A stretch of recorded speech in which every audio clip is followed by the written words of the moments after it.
Hello, ladies and gentlemen. Hi. Everybody. A little while ago, Martin, who's over in the booth over there, had the idea that the Flightpath Estate Facebook group, which was set up 9 years ago to pull together mixes and the music of Andrew Weatherall, that we should do something for the 30th anniversary of Sabresonic, the Sabres of Paradise album, which was released around this time in 1993. There's some debate about when the actual release date, which the geeks on the internet, of which I include myself, we've been trying to pin that down, but certainly it seems like it was some point in September 93.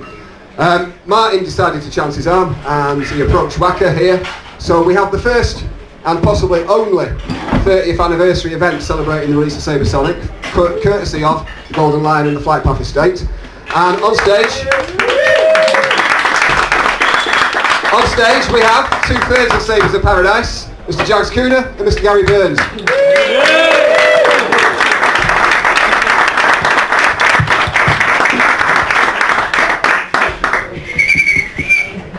Thank you. So we're gonna try and navigate our way through this evening. We're all a little bit out of our comfort zone tonight, I think it's fair to say. But we've already been talking loads about the period that the album was made in and all the things around Sabres. So we're hoping it's going to be sort of quite an organic conversation and a bit of a chat. We want to make some time at the end for anybody who's got any questions that hasn't been covered. But if you suddenly think of something which is immediately relevant, then please stick your hand up. Baz is somewhere, and he's going to be our roving on the spot reporter. He's over there. Where's the microphone? The microphone's here, Baz. So, just raise your hand, and I'll do my Fiona Bruce bit where I say the fella in the Sabres of Paradise t-shirt, which never happens on Question Time, does it? Try and mistake you. Try not to heckle, but if we get it wrong, let us know. So, before we start, I should state, I'm going to ask the questions, but these are not all my questions. They come from a variety of sources. The Flightpath Estate admin team have put quite a bit of work into this, and I should also nod my head to Mr. Robert Harris, who's over in Japan. Dr. Rob of the Bam Bam Tom Tom website. He has put a lot of thought into what we might want to ask Jagz and Gary tonight, and he sent more questions than we'll ever get through. So thank you, Rob, for all of that. So, let's kick off. Not in that way, let's start. First of all, I think if we'll start pre-Sabres so we get a bit of background. So, firstly, Jagz, I suppose the question is, where are you from, and where did you grow up, and what's your sort of formative musical memories? Okay, well that's a lot to go through in a couple of sentences. So I grew up in West London, sort of near Heathrow Airport, and it was kind of like the overspill from the East End when they were doing all the relocation of everybody from the East End. And I grew up in sort of a place called West Drayton and Uxbridge and Hayes, and that's where I was based. But my formative years was probably really started to happen. I mean, I've been listening to music ever since I was a little kid. I was always enamoured with hearing something coming out of the speaker, and I remember when I was really young, it was that old thing of like, you had the radio and you had a cassette player, and you put the microphone from the cassette player in front of the radio to record songs off the radio, and that's the only way you could do it in them days, back in when it was all gas powered basically. But that's kind of where I started out from, and I used to be a big fan of T-Rex and all the glam sounds, but then at the same time I was really inspired by all the sort of Bollywood films my parents would watch. And the thing with all those old Bollywood films was the sound engineers didn't know how to get a good sound. They thought that if the red light came on when you're recording something, that means that it was working, rather than, which we know now is if the red light comes on, it's overloading and it's distorting. So everything was distorting, everything was really crunchy sounding, and that really inspired me, and that was kind of my sort of informative years of basically what was going into my brain as like what sounded good and what sonically I was pleasing to me. Then acid house happened, Let's come to acid house afterwards, shall we? But all of my sort of like. Did you play any instruments as a kid? Did you have piano lessons or anything like that? I still can't play anything. All I did was basically so let's expand on that. So I used to make little mixtapes where I used to just press a pause button on a cassette deck and loop up sections, and then I started to learn how to DJ when I was about 12, 13 years old, and learn how to cut and scratch and mix and stuff. And then I thought, right, this sounds good. I'm going to get a little drum machine to run alongside. So I'll run the drum machine, and then I'll just mix in records over the top. So I started doing that, and I thought, it might be a good idea to record these onto a tape machine. And so I bought a little 8-track recorder. Started to put the little bootleg mixes down, and then I thought, I better get a reverb unit to add to the drum machine, because that'll make the sound of the drum machine a lot better. And then that was the start of the Slippery Slope. You had a whole studio by the time you were 15 or something? I had a studio pretty much by the time I was about 17, 18, yeah.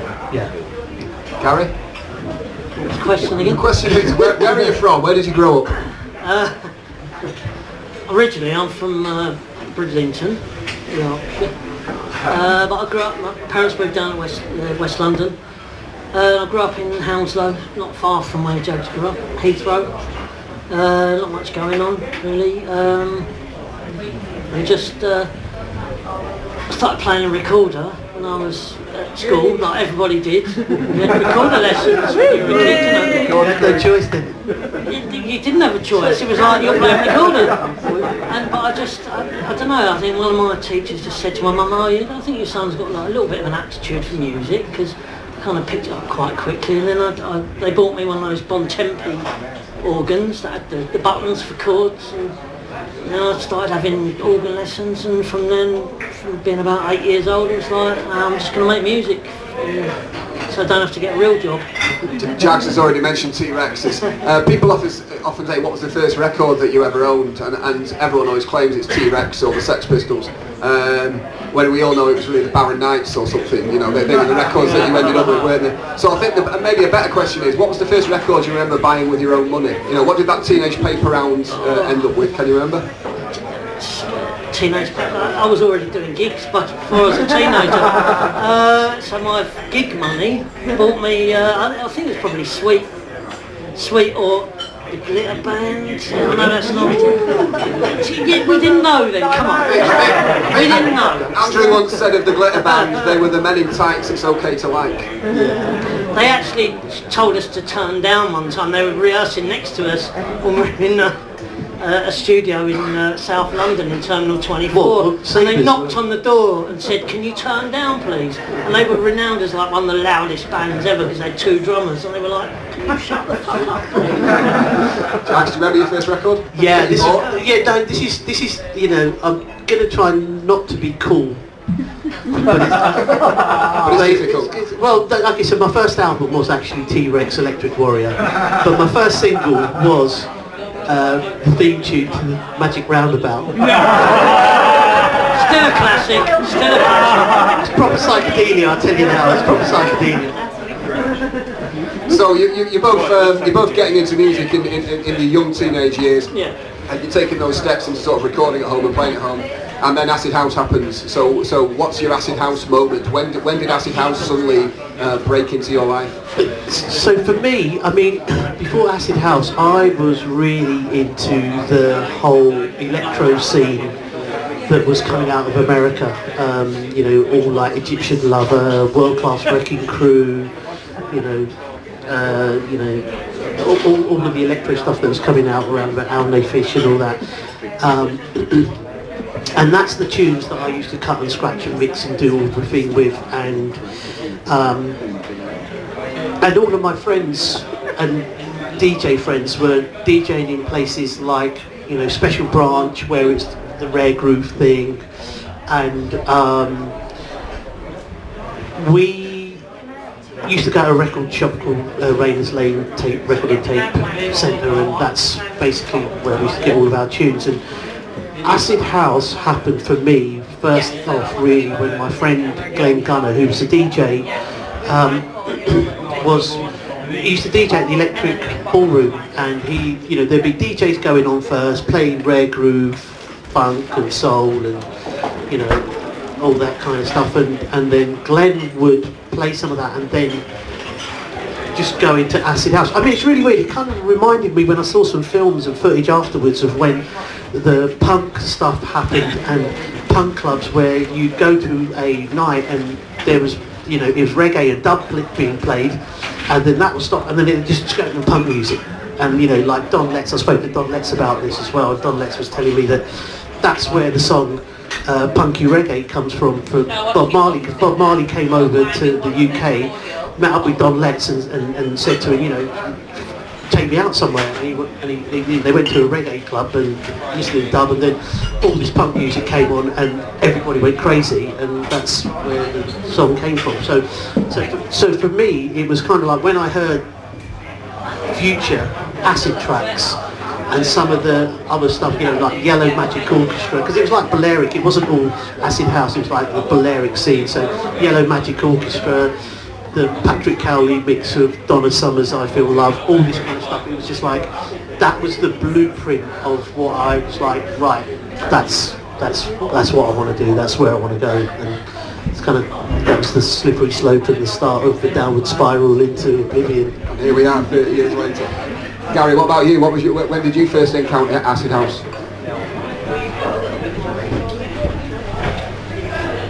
I don't know. I worked in a music shop as a teenager, and I ended up doing sessions and doing a lot of mainstream kind of working with sort of bands making like pop records, if you like. But I was also going out all the time and clubbing, and I don't know. I think it was probably going to like Haven Stables or somewhere like that in West London. Yeah, and like seeing Brandon Block and Dean Thatcher, who ended up being in the Aloof, and they started playing these tunes, and you're just like, what is that? And everyone was going mad about it, and they were like, oh, it's this like acid tracks, or it's a new American thing, and I was like, hang on a minute, I'm making these kind of like, I'm making pop records which paid the bills, but all of a sudden it was like, oh, I think I can write some of them, because that sounds quite. I like that kind of vibe, and also it's quite easy to play rather than jazz, do you know what I mean? Yeah, no, it's a lot easier to play. I was like, hang on, oh, I could make some of them records. And I started meeting a few DJs, and they were like, oh yeah, we want to make some records. I'm like, I've got a load of studio gear and keyboards and drum machines, and I can do that. Do you want to? I'll do that for you. And that's how it happened, really. Stop me stressing over all these crazy jazz progressions. So did you two meet each other before you met Andrew? Yeah. Okay, so what were we doing? I was working in a music shop. Yes, right. And the owner of the music shop built a studio up above, and Jagz and Dean Aloof at the time came in and were like, we need someone to play some keyboards on the Enduri remix, and I was like, I'll have a go, and kind of went up and they were like, you can play. I was like, yeah. And that was it. And yeah, no, we weren't letting it go. That's it, sorry. You can actually play this stuff, so next day they were like, do you want to go for a curry? I said, yeah, go on. And they went, do you want to join the band? I was like, yeah, that sounds like a good idea. And that's how, me and Jagz kind of ended up being partners for several years after that. Yeah, we finally got somebody who could actually play musical instruments involved in a band, which was really handy. It helps, yeah. Have you been involved in making any records before that point, Jagz? Yeah, so, obviously I had my own studio, which wasn't really a studio, it was just like a corner of my bedroom that had a little, an 8-track recorder, turntables, a sampler, a couple of effects units and a little mixer. It was then the equivalent of having a laptop home studio, really. And so I was going to say I was just making bootlegs, but I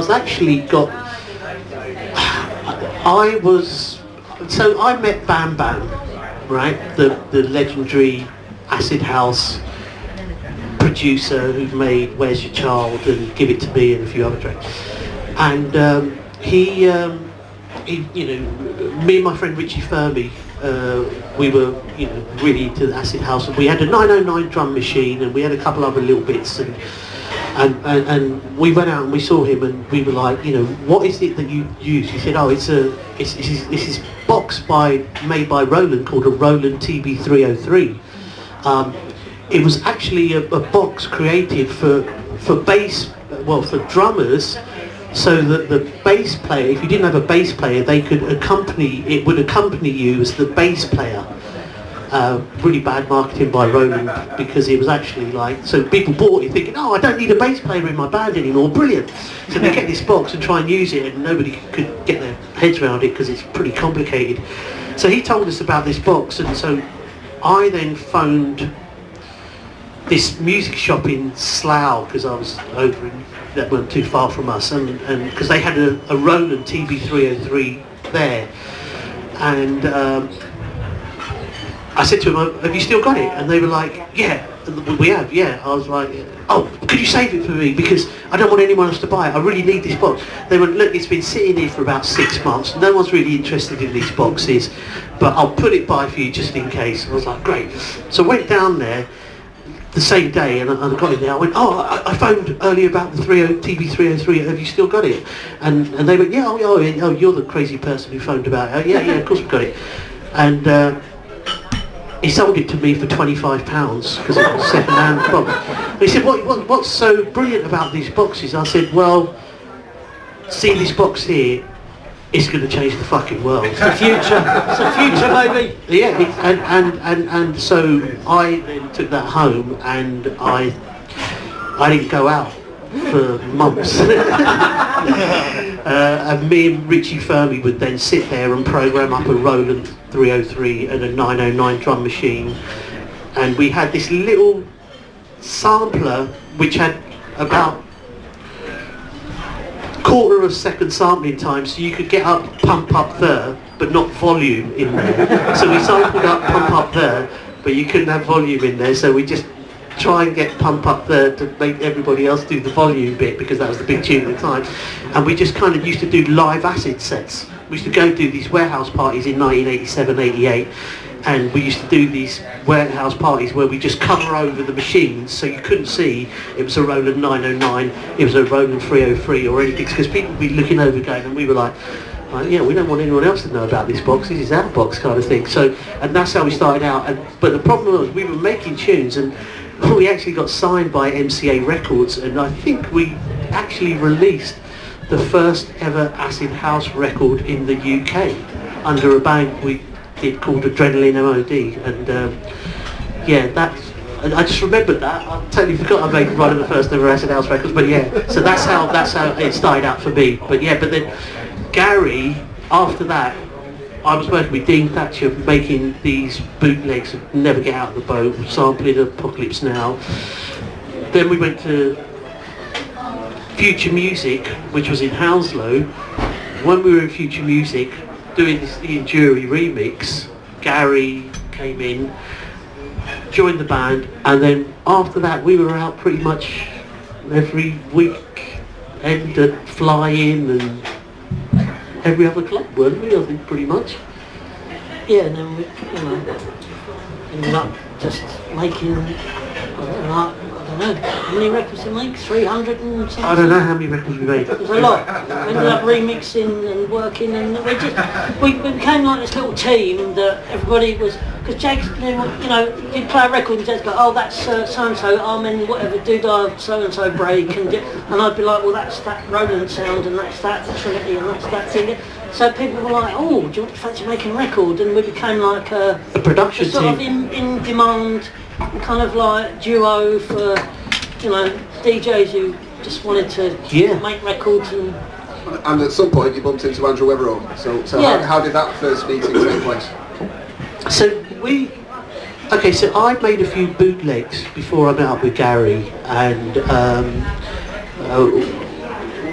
one of them was a bootleg that I believe that Andrew played at the end of a Boys Own Weekender, and the place erupted, and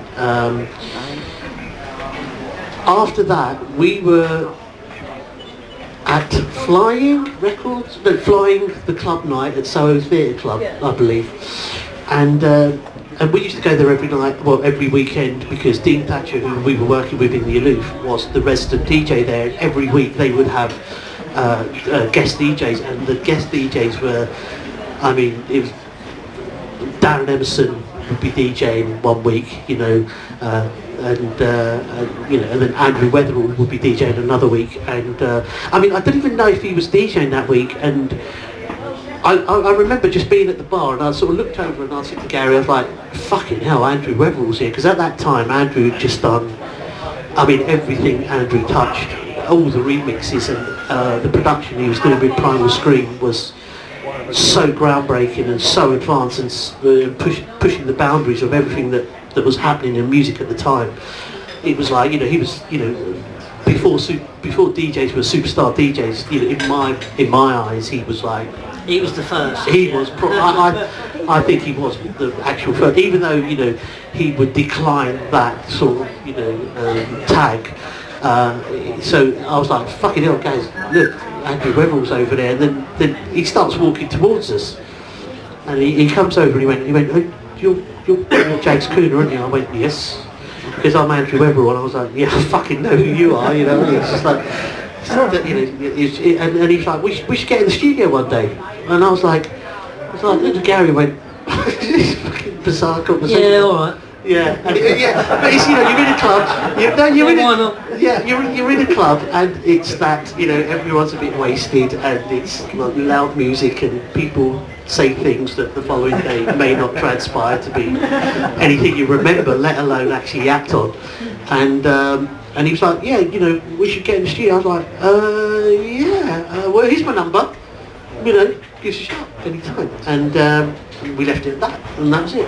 So during that period, Andrew's making all these, I mean, he's done Primal Scream, he's done Screaming Elika, and then he's making all these remixes, My Bloody Valentine, and, you know, these groundbreaking remixes, S Express, and all these other ones. And usually he's working with Hugo Nicholson. Yes. And then at some point, it looks like, you know, with the chronology, there's sort of a crossover where Hugo presumably becomes more taken up with Primal Scream, because he ends up going on to, he ends up doing all the sequences and stuff for the Scream, doesn't he, on stage? Yeah, that's what he was part And of. at that point, Andrew makes good on the phone call. Yeah, so Yeah. And Hugo had a little period where he wasn't very well, bless him, you know, he kind of had a moment. So there was a gap, and Andrew was like, well, I've heard about you too, and I met you, and he rang Jagz and said, fancy doing I've got a Jar Wobble and Sinead O'Connor thing that I'm working on, and that was the first thing we did with him, wasn't it? Yeah. And it went really well, and from then on we worked 5 days a week for several years. Visions of You was the first thing you worked on with him, and that was what, Jar Wobble had given Andrew the tapes, and you all went in the studio together and remixed it? Yeah. So yeah, I mean, it was like, you know, so the meeting at Flying was like, yeah, let's get in the studio, and then you leave the club, and the following day it's like, no one's going to call me. That's just like one of those conversations you have in a club. Oh yeah, let's definitely meet up. And I think you're great, let's make a record. Yeah, but then it was real. Yeah, but then during the week he's like, yeah, you know, phoned up, went, I've got to do a remix of Jar Wobble, and he's got Sinead O'Connor on there. Fancy coming to the studio and gives us a hand. And I mean, I was a big Peel fan anyway, as in the band. Allegedly. I want to stress that now.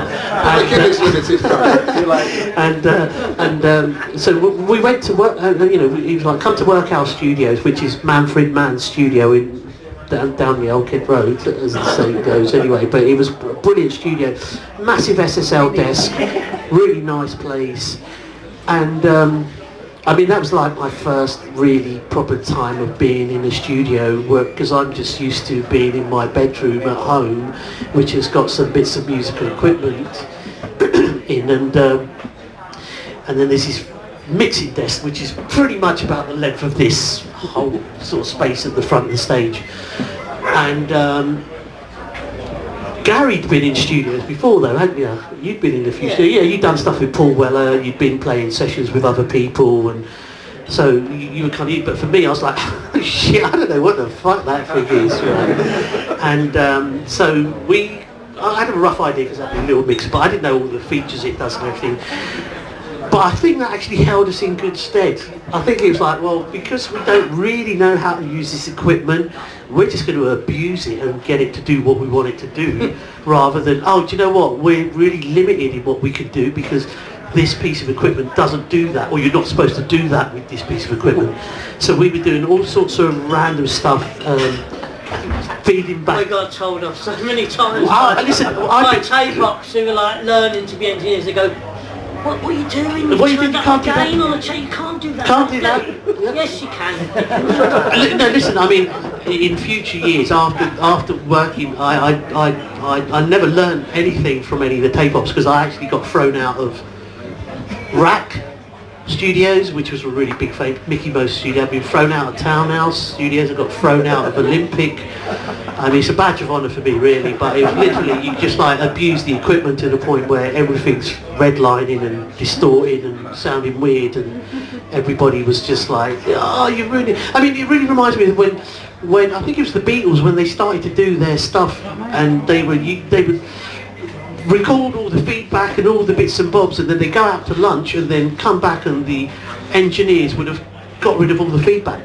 They would have cleaned it all up and then like, you know, what are you doing? You know, we wanted that in there, pretty bad. So it feels good when you overload the channel and that's the sound now, isn't it? That's the sound Andrew was looking for. That's what we want. Yeah. I remember buying the Visions U12 inch from a place in Manchester called Power Cuts, this sort of huge seller which sold bargain records, and at that point I was buying anything with Andrew Weatherall in brackets. You know, and you get that home, and in what became typical Sabres style, it's not one remix, it's 3 remixes which go on for 25 minutes. And so you pretty much, for £1.99, got half an album. Yeah, that's value for money, wasn't it? You don't get that anymore now. Okay, so we're always VFM, we aim to please. Yeah, that was we'd always used to say that in the studio when we're 10 minutes ahead of our time. Yeah. Those 10 minutes were amazing. But it was really weird because Andrew wasn't a classically trained musician stroke producer stroke studio bod.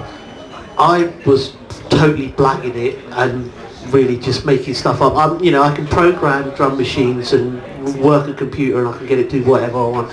Gary was like the genius musician who could play every instrument under the sun, you know, like nobody could. But it was a bunch of misfits going in, making music in a way that really wasn't the done thing. And so, you know, if we were working on a song, we'd go up to the desk and, you know, the big mixing desk, they'd have 24 channels, and I'd have 8 channels, Andrew would have 8 channels, Gary would have 8 channels, and we'd mute everything out and we'd just have the computer looping, just letting it go over a 16, 24, 32 bar loop or whatever, and then we'd just be, right, okay, press start on the computer, unmute the bass drum, right, let's go, let's see where this goes. So there was all the arrangements were just done totally live, on the fly, no real, okay, you know, we should bring in after 8 bars bring in this, and then after another 8 bars bring in that, and so we totally flipped everything that you were supposed to do in a studio. The classical arrangement, the classical chord structures, the classical way of putting something, even just technical ability, we threw all of that out the window, and that's why you'd get 3 mixes, because we do one and it was like 5 minutes later we're like, that sounded good, let's do another one, and it's only took 5 minutes to do the arrangement because you're running it live, and that was it. So it's none of this kind of staring at a bunch of blocks on a computer screen trying to build up the arrangement of a song. So and that's why you got like. So it was intuitive and not rehearsed. It was entirely the 3 of you sort of feeding off each other in the studio. Absolutely, just on the fly. On the fly, nothing was pre-programmed, nothing was thought about beforehand. All the effects were done live, same as, you know, like. Adrian Sherwood used to do the same thing. Yeah, sure, doing everything on the yeah, that's because that didn't it? Because While you're doing the mix.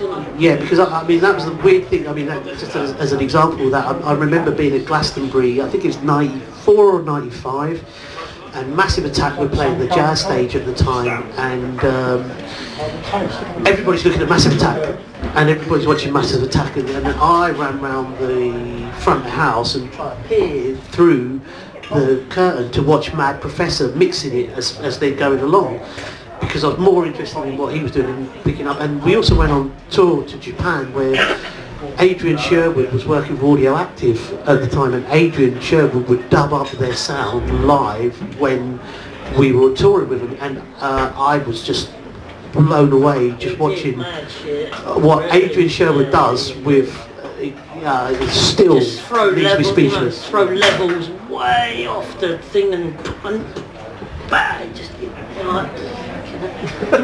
no rules. Just like anyone who's ever kind of like been a tape hop and then gone through the years of like becoming an engineer, you're not allowed to do. It's kind of a no. But the show was just like bang, bang, yeah, that was that. Yeah, and that was so inspiring. Yeah, just breaking the rules, isn't it? Yeah. So at what point? There is no rules. It's music. So at some point, Andrew or what the three of you decide this is going to become a more permanent thing. It's going to become a group. At what point does the name Sabres of Paradise come into the equation? That was, I think, what was it? Psychic TV. Yeah, did the remix of Psychic TV. PT001. PT001. Yeah, it was just like. So that record is a funny record in lots of ways, isn't it? Because a year before Andrew's doing these sort of hands in the air, tops off, Balearic, huge big records, and suddenly PT001 comes out, and it's a completely different beast. Those sort of. It's dark. Dark, those techno sounds. I mean, obviously, Andrew was a big Throbbing Gristles fan. That was. How did that record work? Is it a remix? Yeah. So Psychic TV, Genesis PR, Throbbing Gristle, and everything was on a 2-inch tape, and the 2-inch tape was a 24-track tape. You weren't allowed to record anything onto the 23rd track because it's a sacred number, and you're not allowed to put anything onto that channel on the tape. So we loaded that up, and we were listening to it, and we were going through. We was at Joe's garage in Clapham at the time, working on it there, and it's quite weird. It's like if you got something on tape. The tape would last a maximum of 15 minutes, maybe even a bit less, depending on what speed you were running the tape at. The faster the speed, the less time. I think you could get about 10 minutes in total out of it. And so it's more of a case of using that as the basis for sampling. So you put the tape on, you grab what you want off it, and then you put it into the sampler, and then you just loop that up and let it run. And we kind of built up arrangements on that. Now, the thing is, there wasn't ever a sort of plan, right, this is the tune that we're going to do today, and we are launching the Sabres of Paradise. There was no plan along those lines. It was just like, well, we're going in to do a remix of Psychic TV today, and that's it. And so we did that, and then it sort of turned into, actually, this could be something else now, and hence Sabres of Paradise was born. And not for the first time, it seems like Andrew was drawing a line between what he did before and that this was the new thing. This was the new sound that he was going to pursue. That seems to be a pattern that recurs through Andrew's musical life. He refused to be sort of pigeonholed. He refused to kind of. He even said it. I'm my own worst enemy. I should be a multi-millionaire, but I just keep refusing to fucking bend to the ways that the industry works. And he would always, he didn't want to be labelled. He didn't want to be able to suddenly be the person that you go to for this kind of remix because that was his sound.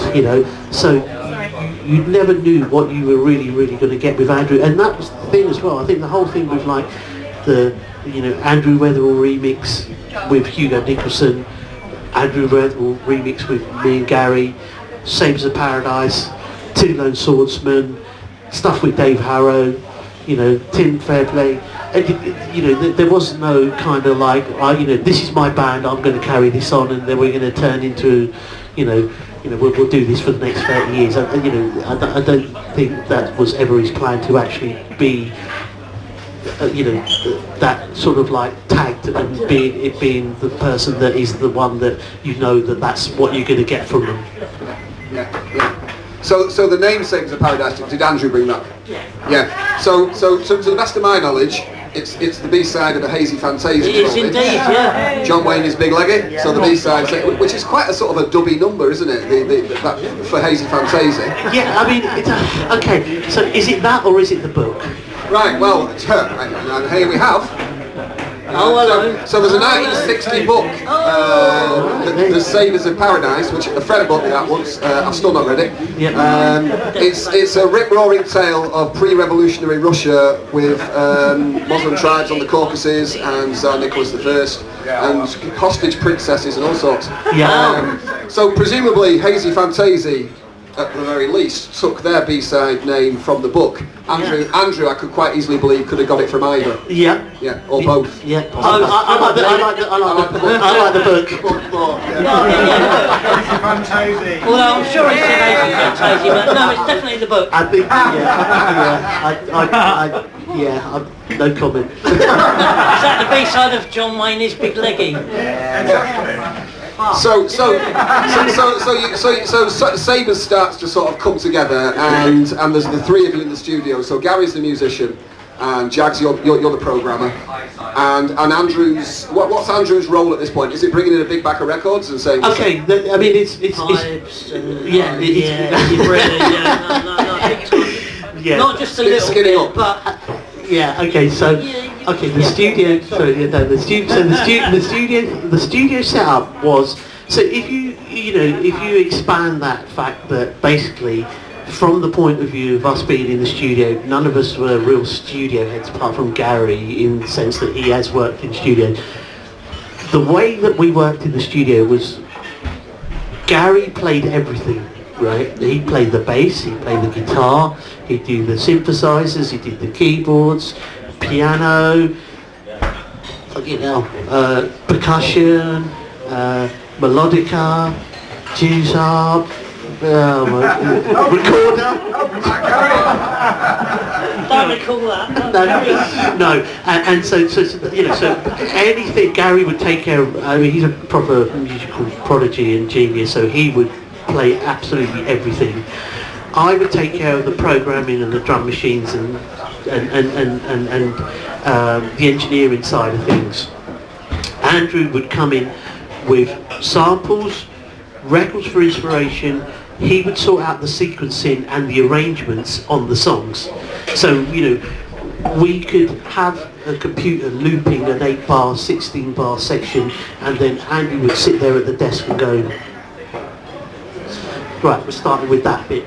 And then we build it up from there. So, it was a really good team. It was a really good team. It's not that we all had our own defined roles, but as a unit, we got a lot of shit done really quickly. And to be honest, Andrew, I used to just play the beats, like a little thing going. I'd do a little bass line, and Andrew would just be sitting at the desk, not even looking at you. Some little smoke, and he'd go, oh, wicked. And I'd be like, oh, that works. The little thing I just played, and I'd be like, yeah, let's put that down. So we'd record that little bass bit, and then I'd be playing pads, and nothing from Andrew for ages, and I'd just be playing different ideas, and then they'd go, oh, yeah, right. They'd be like, oh, yes. It was almost like I was trying to sort of please, do you know what I mean? It was like a people pleasing thing. And it's his ears that. And he'd be go, oh yeah, oh nice, yeah, wicked, nice one, Jagz, and I'd be like, get in, oh yeah, and that's how it worked. And then Jagz would be like making all like mad noises on the fags, and it was kind of like we all had our place, and you know, But it I was worked sort of as a trying to unit. impress Andrew, and I think we all were trying to impress each other all the time, and that's how it kind of worked. Well, you do that, don't you? Anyway, because it's like, right, I'm going to show off, I'm going to show you what I can do. And then they'll be like, well, I'm going to show off as well. I'll show you what I can do. And then it's just like, so basically you kind of... Listen to this. Yeah, and You're like, oh, that's a bit saucy. And then there you go. Andrew was always really strong at visual identity, and so even on PT 001, where it's still very much a sort of a nebulous thing, you've got that the centre of the record has got the dagger on the piece of vinyl.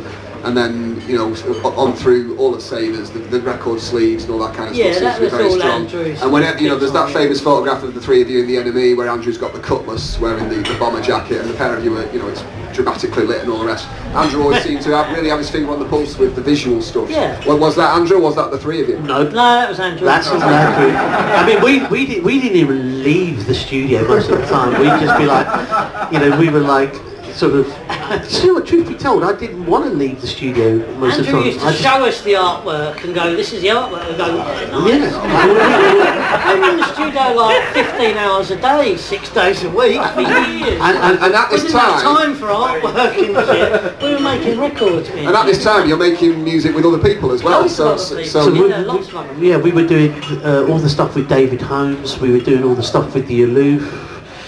We were doing Billy Nasty, Billy Phil Nasty, Perry, all the cowboy records. loads of And while you're off doing the other stuff, Andrew's sat at home with the tapes and he's picking out the bits and listening to all the best mixes and picking all the best bits Andrew, out, coming up with ideas for. He had a label to run from the point of view, you know, as well as the Sabres of Paradise studio outfit. There was the record label Sabres of Paradise, and as well as that, there was also Sabresonic, the club. And he was DJing around the country. And he's DJing up and all over. So he could not be doing what we were doing every day in the studio because nothing else would have got done. So at some point you signed to Warp.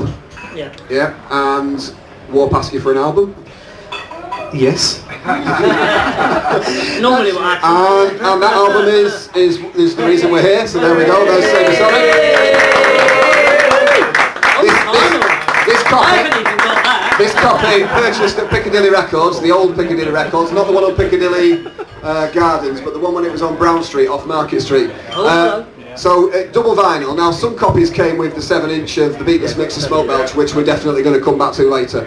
Amusingly, and this is purely for my own amusement, the following weekend I was out and we were out late, and a friend of mine, we were back at his flat in West Didsbury, and he put his copy of Sabresonic on, and I said, oh, you've got to put the 7-inch on, man, put the 7-inch on. He went, what 7-inch?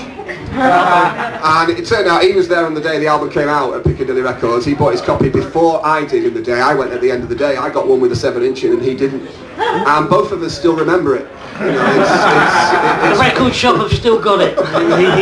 He's obviously scarred for life. He's scarred, yeah. And I've been celebrating ever since. Yeah. So you were saying, Jagz, so Sabresonic wasn't then recorded as an album. It was what you already had. Okay, so basically, by the time we signed to Warp Records, we were quite prolific in putting songs together and writing and putting ideas down and experimenting with loads of stuff. So we would do a remix for somebody or finish up in the studio doing something, and then it'd be like, do you know what, we got a bit of time, or we got a day spare now, let's just do something else, you know. So we would put our other ideas down, and I think at one time as well we got asked to do a advert for Red Stripe. Did we do the music for Red Stripe? Yeah, well, and that became Wilmot and RSD, and because they didn't want them, so we were like, well, we'll use them then. Yeah, so basically that, it's on the list of questions. Yeah. So the day that we went in and did that, in one day we wrote RSD, Wilmot and Theme in one afternoon, kind of thing, right? Only the sketch blueprint sketch ideas, they weren't the fully fleshed out forms that they later became. But that's the sort of thing that we would do. It's like, all right, we'll finish in the studio, right, what should we do? All right, fire up the drum machine, stick a reverb on it, let's see where we go. And then next thing you know, Gary... There's 2-4 tracks before the pub shuts. Yeah, kind of thing.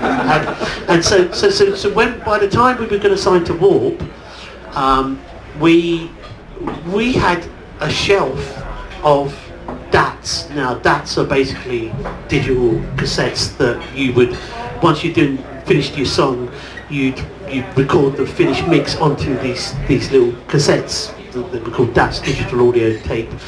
And we just had a shelf of... Hundreds.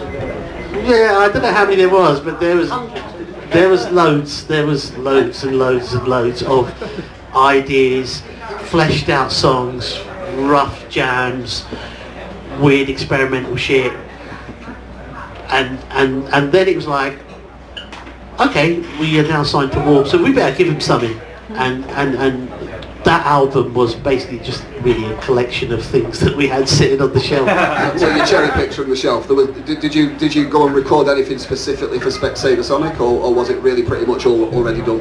I think Andrew just went through the DATs. And just chose the bits. While we were doing, like I say, me and Jagz were always busy, so I think Andrew just went through and went, these are the things that I think could be a great album, and we went, The thing is, when it came to that, Andrew is the master of that. It's like, what's the arrangement of an album? What's the sequencing?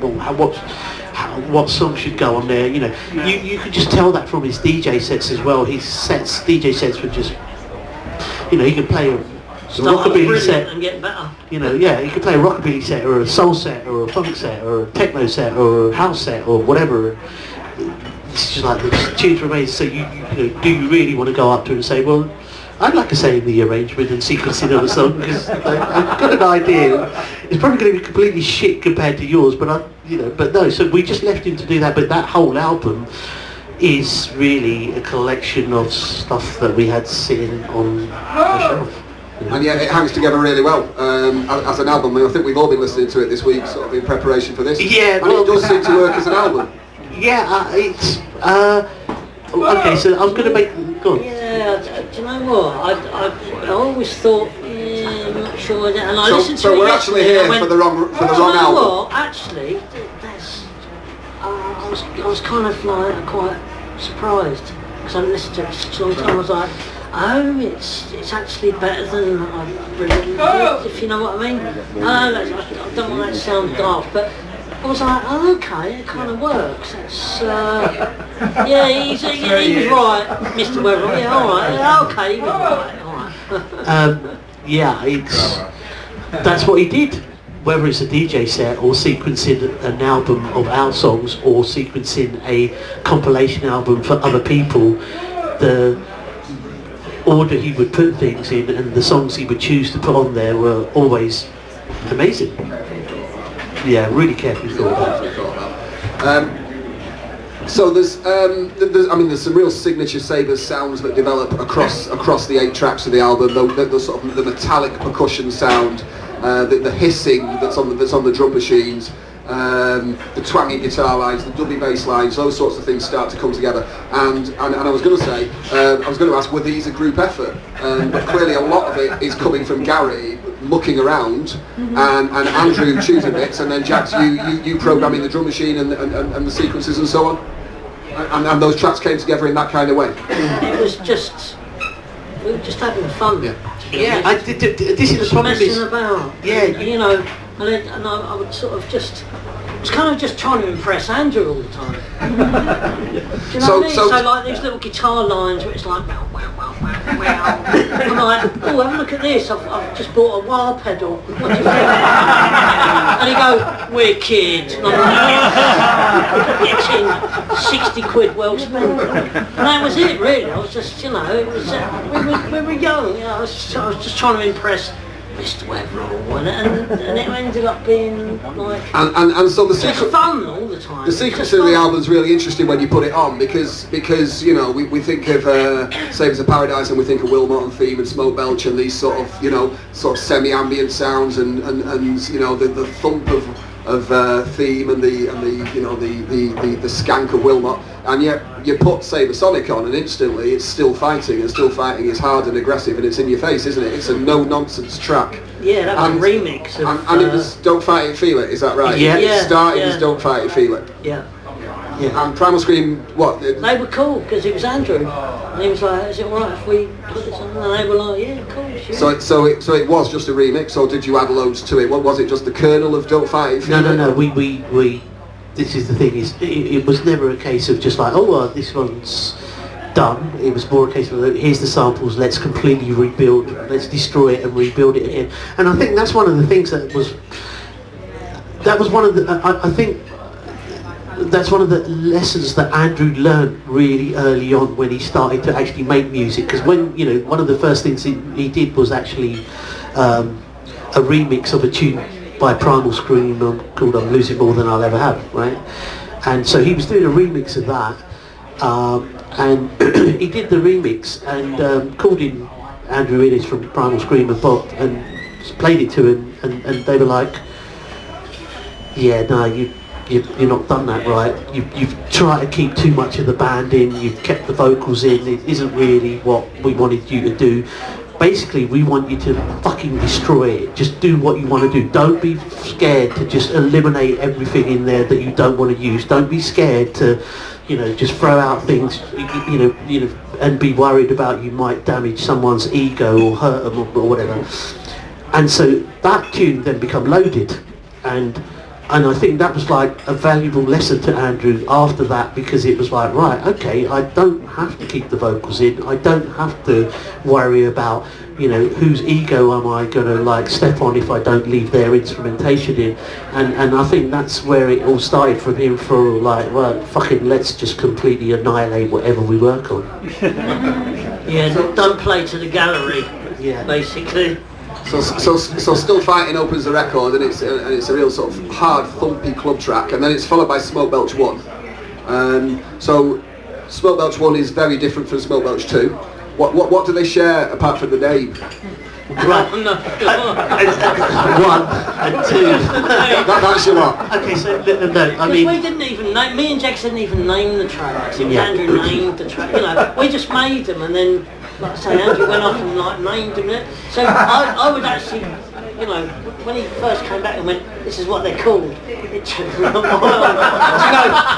Which song is that you're talking about? That, and that one's called that. Oh, okay, I didn't get my head around it. But that's the problem, you know, it's like, and this is the thing for a lot of musicians, it's like, you know, you're working in the studio and you come up with a song and it's a really good sounding song, but what do you call it? You know, these are instrumental songs, they weren't written on a classical guitar with a classic kind of verse chorus structure. They were experimental pieces of music. There's no vocals in there. What do you call it? There is no hook line from a bit of vocal that you can refer to as, oh yeah, that's what we're going to call it. So they would call song 1 on the date that it was done, song 2, that 2, that 3, and then it was down to Andrew to go and actually name them, you know. So and it's like, you know, you mentioned Smoke Belch 1 and Smoke Belch 2, but unless you play them to me, I don't quite know what the difference is or what the first one sounds like. It's true. If you played us a load of Sabres tunes and go, what's the name of it? I'm like, I can tell you what key it's in and the exact what we played and what we did. I can replay it for you. But I'm not sure the name, because Andrew named it. Yeah. Sorry, question from the audience, Baz. Do you know any of the reasoning behind any of the names? Sorry? Do you know any of the reasoning behind any of the names? Why is Wilmot or Wilmot? Okay, so that one is one of the few that we can answer. Yeah, no, okay, so I'll give you some of the names, right? So Wilmot is actually the sample that we used originally, the brass sample, is from a really old Cajun blues song by Will Moth Houdini. But Andrew didn't want to call it Will Moth because it sounds like you've got a lisp every time anyone says it, so he was like, let's knock the H off that and call it Will Moth. I was like, oh, that sounds good. Smoke Belch is called Smoke Belch because Andrew was going past the cooling towers in Nottingham, the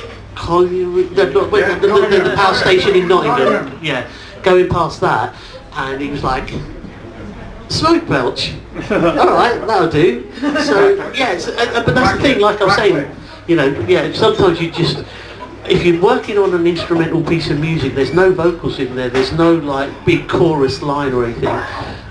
When do you get the name for it? Can't name it around the vocals. I mean, I worked with a few acts, and they were doing instrumental music, and for a while, every song they did on that day was called what they had for lunch. So like, you know, today's song's called, you know, black bean sauce and chicken, you know, and tomorrow was the one we did tomorrow was called spag bowl or something, and it's only actually name them properly, because you can't call a song chicken in black bean sauce. It doesn't quite work, does it? So you then name them afterwards. It wasn't like, you know, oh, I can't think of a name for this song, so I better stop working on it until I find a name for it. So yeah, that's where a lot of the songs' names came from. Basically, it's Andrew's randomness of certain things.